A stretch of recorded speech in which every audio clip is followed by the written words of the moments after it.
NS Studios, thank you very much. Rob Ferre is going to be joining us. Rob, you've been to our studios and things. Yes. We're at Thrive House, hanging out with the Creole folk and those and so today we'll be just talking about business. Yes. And what's really engaging. What's working with you now? What are the things themselves you're working on? Well, I've evolved as a speaker, and I'm hoping you all have. and here's the thing is, I'm a multi-hyphenate. Good. And sometimes us multi-hyphenates, especially us entertainers, Right. feel a little bit like we're imposters in the speaking world. Right. But that's we put that on ourselves. And so everybody comes to speaking in a different way, and they have their messages, they have their approach to it. So as an entertainer, I'm thinking, what can I give to my audiences that is valuable? I don't do a lot of research. I haven't written a book. But what I can do is create an experience that is fairly unique, that connects audiences. And my biggest goal is not for people to remember my message, but remember the people that they met. Sure. The experience plays a lot in what we do. Content, story, humor, entertainment. Yes. All right. Those are the binders themselves that really develop the content, that the drive for people to engage with what we do. Yes. Entertainment. Okay. We have entertainment folk here. Yes. Okay. Without a doubt. How do you bridge that? What's the connection? What's the connection point for the entertainment that you bring in, that you want your listeners to walk away with? It may not be just that particular. You want them to walk away with something. Yes. What is that piece? So the entertainment that I bring is gamification. Good. Right. Let's explain that just a little bit for our gamification folks out there. Yeah. So gamification would be taking a product, maybe even a concept, maybe things that you do within your presentation. It can be anything. And gamifying it, scoring, leveling up. Okay. Right. I often go back to the McDonald's app. All right. There is gamification within the McDonald's app and the Taco Bell app. Tell, explain. Yeah. So the more you buy, the more perks you get. That's right. Yeah. Right. And I am a sucker for these type of things. If I can see myself getting more points, leveling up, getting free stuff, that's part of the gamification aspect of it. Right. And so I don't necessarily let people like level up and let's look at the leaderboard. I do that with my game shows, but I implement gamification through my presentations in a way that connects people. Sure. The idea is not like, let's just play a game. Because when I speak to speakers about this, what is the purpose of the game? Right. And there's could be different ways. It could be to educate. And then one way is just to simply let them check out of the moment and check back in. Because sometimes you're in a speech and if you're like me, maybe it's overwhelming or you've reached your limit of attention. Saturation points, right. So then you go down to your phone and then you start checking your Facebook, your LinkedIn or whatever it may be, or you start playing Words with Friends. That's what I do. But if I can get you to still be engaged with my message and what's happening on stage, I'll give you a moment to give you a brain break. But sometimes those brain breaks can be exactly what you just taught them. Let's do an instant quiz. Or let's apply this right now, what we had just learned, and do a roundtable discussion. And so I have a keynote called Teamification. Okay. Now, the thing about Teamification, it's a theme throughout everything that I do. Good. And what I do, as a multi-hyphenate, as an entertainer, which is a game show host, keynote speaker, MC, even a DJ, I'm connecting audiences on dance floors, connecting audiences in ballrooms, and getting them the opportunity or giving them permission Gotcha. to collaborate. Because have you ever walked into a conference and you're like, I want to meet people. I don't know what to do. This is my first time. How do I do this? And so what do you speak on? Exactly. So what do you speak on? Or you sit at a table and you're like, I really want to break the ice with this person and I don't know how. As an MC, I can facilitate that. As a keynoter, I can facilitate that. How is that chicken? Yeah, exactly. So if I give them some prompts, some questions that they can ask, and if we can set that intention, I like it as an opening keynote, but I've also done this as a closing keynote. Oh, good. And as a closing keynote, what I've done is I've shifted it from making about everything that I speak on. I give them some methodology, and then we do roundtable discussions. Because usually at the end of the conference, we're like, okay, what is this capstone? The way I like the capstone is, let's apply everything that you learned in the breakout sessions, the general sessions. I'm going to be a facilitator of connection and collaboration. Right. Okay. So that's Finalization, putting it all together. exactly, Good. exactly. Yeah, I think that people themselves, they several times they'll have 7 different speakers at a particular meeting somewhere along the lines, and there'll Yeah. be so much disconnect. Yeah. And so you're telling me what you're saying is that we're connecting Yeah. all those links out there to make it palatable.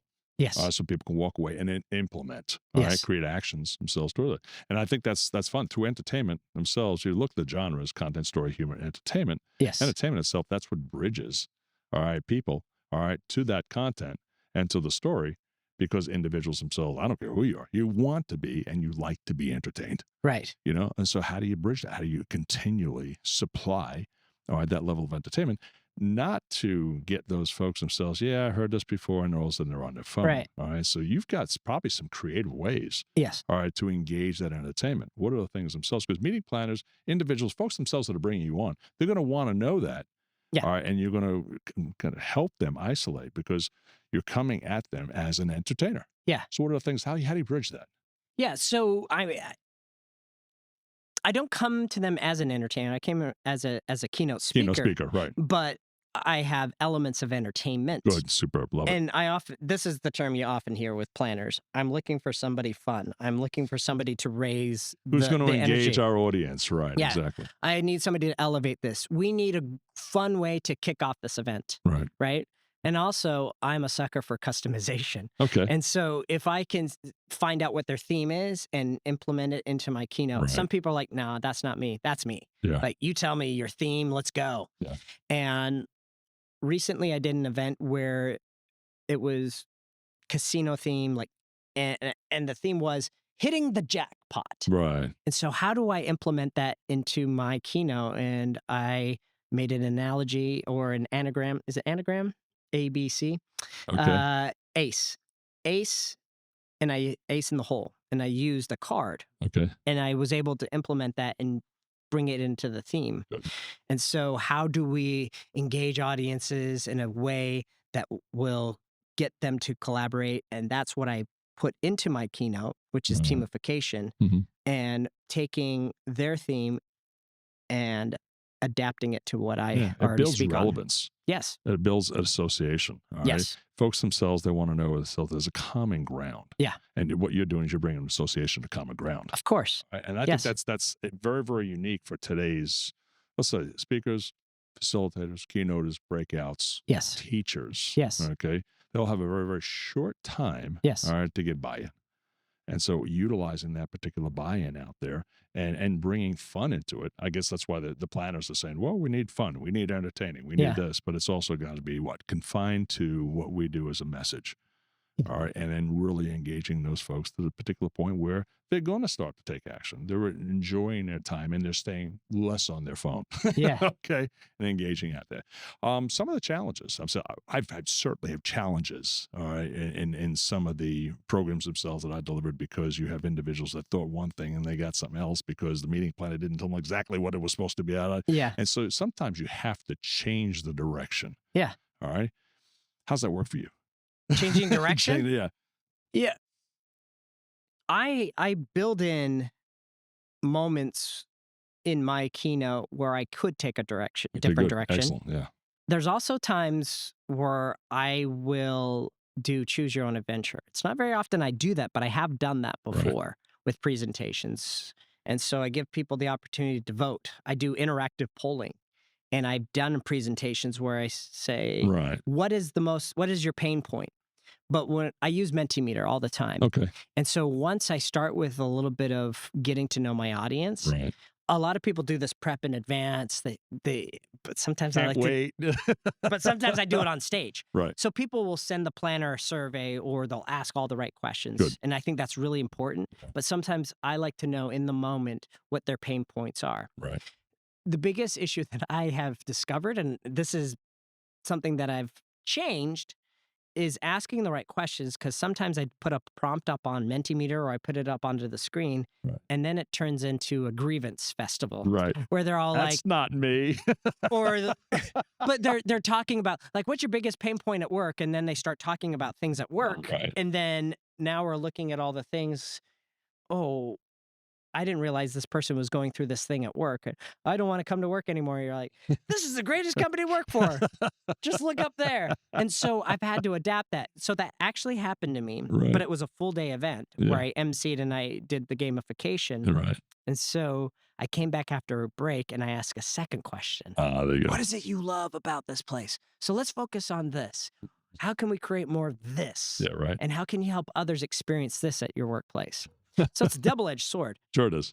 So that's the way I like to approach the work. Good. Yeah. And it lets people know that I'm invested in them. Right, exactly. And it's not like, hey, I had this whole thing. I'm going to shoehorn it into what you guys want it to be. But let's adapt my message to guide them to where they want to find solutions within their team, their workplace, wherever it may be. So like you yourself, I like the customization. Yeah. I want to know exactly what you guys do. What's your pain points? Yeah. All right. What are the problems themselves that you're having currently right now? Yeah. Is it people? Is it issues? Is it communication? What are those things themselves, those barriers that's giving you the heartache? All right, to saying, oh, another day of work, or Sunday night, say, oh, I got to go back to work tomorrow. Okay. You got to love what you do what you love. Yeah. All right. And we as speakers and presenters, we love what we do. Yeah. And we do what we love. And so we want to continue that engagement. Yes. And so as long as we can get that continual buy-in, and I understand there are speakers out there, they're coined. They got one particular message. This is what they're hired for. They deliver that message. That's great. But I like the customization. So it gives me the ability to be flexible. Yes. All right. And engage, all right, in what it is they want to see and they want to hear and they want to be able to walk away with. Yeah. So I think that's pretty well. Rob, if people themselves, they want to get a hold of you. They want to reach out to you because they like what you're talking about. So they want to get you and bring you on. All right. How's the best way to reach you? Go to robferre.com. Okay. Follow me on Instagram at Rob Ferre, LinkedIn. And I help other speakers. I help meeting planners. I give them ideas on how to create more engaging meetings, how to but here's the thing is I'm not doing engagement for the sake of like, hey, let's have some fun. Sure. I want speakers, I want event planners especially to be able to create those moments and those connections so people want to come back. Right. And if there's a solution that I bring, it's taking people who feel isolated or obscure within an organization, within an event, that they feel like they can come back year after year because they have been seen. Exactly. And that's actually been something that I have seen as an MC here with the NSA community. Somebody came to me a year later and said, you helped me feel seen. There have been times where I was just going to walk away from it. Right. And that was my intention going in. I didn't say it. I said, I want everybody from the front of the room to the back of the room to know that they're a part of this community. Sure, without a doubt. Sounds great. Yeah. Rob, it's been my honor and distinct pleasure. Yeah, it's good to see you again. At the theater itself and everything else, and hopefully we'll see you back at the studios themselves someday real soon. Yes. So guys, thank you very much for joining us here at the theater, GMS themselves, and it's at Thrive. So Rob, thank you very much. And we'll see you soon. Take care.